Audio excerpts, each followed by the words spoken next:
So I'm just driving to work, and I know I haven't made a video in a while, and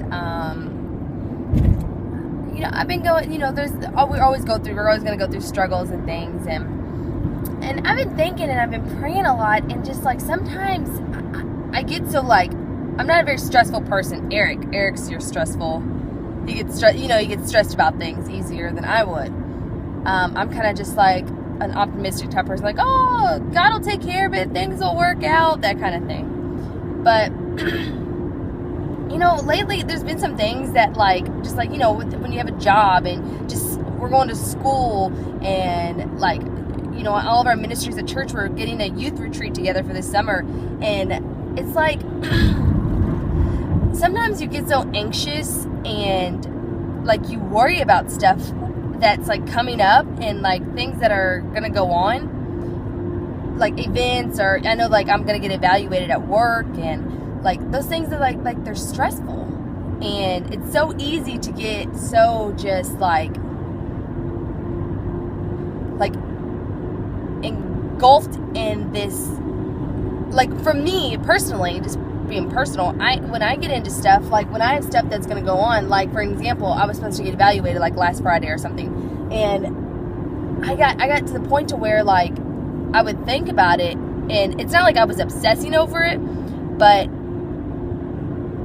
it was where I was constantly thinking about it. I got to keep this on stereo mode so I can watch the road. Where I was constantly thinking about it, like, oh my gosh, I wonder, like, what's gonna go on. I wonder if I'm gonna do good. I wonder, all this stuff. You just. It's not so much. I was just anxious. I was really anxious over it. And I kept thinking about it. Well, it ended up getting pushed back because of the weather, the bad weather. So, but the point being, what's the point of me stressing over it? You always hear, you can't change, like there's no reason to stress over, just a little quote, there's no reason to stress over it. You can't change the future and what's going to happen and things like that. Like I get that, but that's so true. Like whatever happens in that, not in that particular, that particular example, but in everything, just like you can't change it. You can't change the outcome of things that are going to happen, but like the most encouraging thing that you can keep in mind, that God is already there. I know that song by like Casting Crowns, Already There. It is such a cool song because like my tomorrow is a history to God. Like he is literally already there.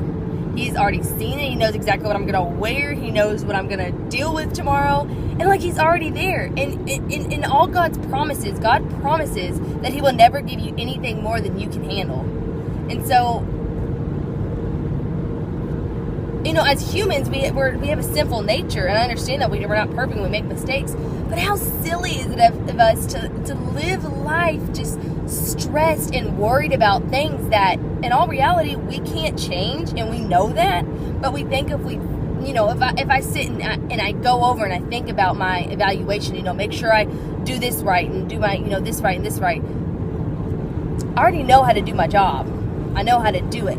So whether or not, how it goes, whatever, I really can't change it. So what's the point about me sitting here and just engulfed in thought about it all the time? What is the point when in all reality, I could take that time that I'm obsessing over something that God's already taken care of. God is already there. God already knows what's going to happen, and he's in control, and I know he's not going to give me something I can't bear.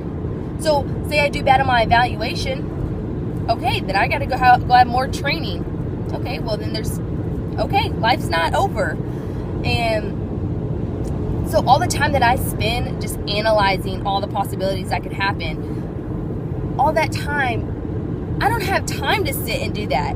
Like Eric and I have classes Monday and Tuesday nights, and we get off work, we get home at both of us get home at 5. Sometimes Eric works overtime and doesn't even get home till 6. And so, we'll eat. I'll try to maybe sleep for 10 minutes, 10 or 15 minutes or something, try to get a nap in, because we're a napping type of people. And then we go to work, or to school, and then we don't even get home from school until 10:30. Some of you are all like, please, it's 10:30. No, we should be in bed by 10:30, because when you work a full-time job and have a full schedule and you get married and all that stuff, then you know. If you're married, then you know 10:30 is like late. So by the time we get home, you know, we try to pick up the house, clean up a little bit, and then we don't even get in bed till 12. And then Wednesday nights are church, so we got to prepare for church and things like that. So when we get home, we go to church. And then Thursday night, Eric's in a basketball league.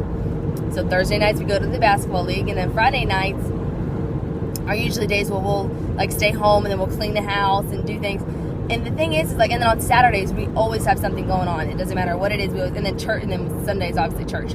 Like, we feel like we have, like, no downtime. So within all of that schedule, it may not seem like a lot to you all, but it's really like we're always doing something. But and I know you all probably have a more busy schedule than me, so you understand busyness.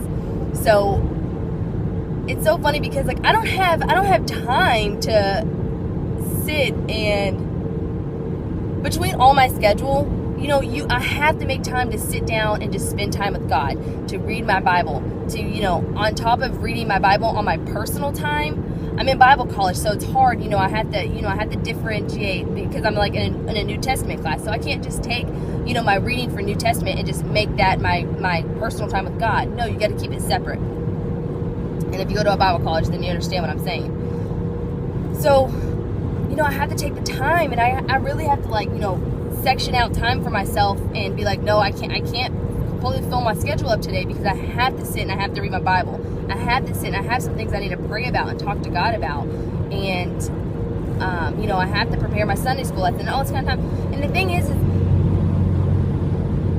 if my mind, Eric preached a message recently talking about whatever you're putting in your mind, that's what's going to come out. And I know you've always heard that, like, you know, what's inside your heart, you know, what your heart is what's going to come out, you know, when you're talking or anything. So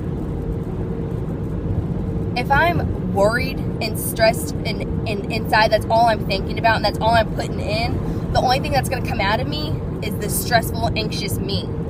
So I'm not going to be, so when that's happening, I can't show the joy of Christ to non-believers and things because I'm putting in all these stressful things that I can't change. I know you all understand what I'm saying. Like, it just, there's no reason to stress about things that you cannot change. Money situation. You don't have enough money for your rent coming up. Okay. I mean, you can call me, you can message me and ask me the blessings that God's been giving Eric and I when it comes to money and stuff. It's literally the dumbest thing I've ever seen. Being so, you know, dumb is like the most amazing thing I've ever seen. We have had so much, like, not like money trouble, but just like we have, like, school. We're paying for school up front. We don't want loans and stuff like that. And just like Eric got a raise. It's just $100 here. Like, schools, you know, the Little Bible College gave Eric like a $300 scholarship because he's really smart. But it's just like a bunch of, like, I could literally name like 10 things that God has done for us. And every single time it's just overwhelming because it just proves itself over and over again. Why are you stressing? I already know tomorrow you're going to have a bill due that you are not going to have the money for. He already knows that. So why are you freaking out about that? Why? Why am I going to freak out about my evaluation when he already knows what's going to happen? He's already there. He already knows the outcome, and he knows that I can handle it. So why am I going to stress about it? It's so dumb. It's so silly. But it's like, and I don't want to, I'm not downing it. I'm not downing it because I do it every single day. I'm speaking to myself. But it's like, why?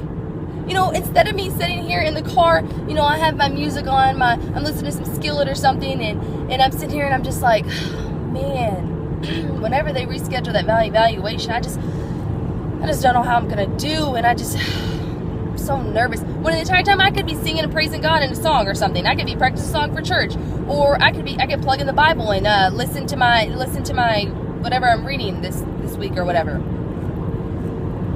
And the thing is, and then I get to work, and then I'm in a bad mood because I'm all stressed out about something, and then I can't be as effective as a Christian of showing Christ's love through me because I'm not preparing myself. I'm not putting in I'm not putting stuff in me that I can put out to show Christ. So my encouragement to you is instead of being so frustrated and stressed and anxious over things. And it's hard. It's really hard not to. It's hard. It's a hard thing to deal with. And trust me, I understand. Trust me, I understand. And so does Eric. And literally remember, just think of this when you start stressed about something. God already knows that whatever you're anxious about, first off, he's already in that day. He already knows that I'm going to be driving behind this white truck. He already knew I was going to be there. He already knows that at this time at 11, my clock's fast. Right on my clock says 11:22, that I would be pulling up right here on LaGrange on my way to work. He already knew that was going to happen. He already knew that I was going to make this video and I'd be saying these words to you right at this second. If he already knows all that, and he's already promised in his word that he would never give us anything more than we can handle, what exactly am I worried about? Think about that. So when you feel yourself starting to worry and stress, just think about that. Just think about that God's already there. He's already seen your day. He already made that day. So what are you worried about? I really wanted to give you all some scripture and things, but obviously since I'm driving, that's not really going to be a good thing to pop my Bible out right now. Probably not a good idea that I'm making a video while I'm driving either. But I hope that, I know I'm kind of just, and it's something that I'm dealing with too. And it's like, that's why I'm laughing, because it seems so simple, but it's not. So I hope that was encouraging to somebody. It's just something that I'm going through. And I know Eric is too all the time. You know, it's hard not to. So hopefully Eric and I will be making a video soon.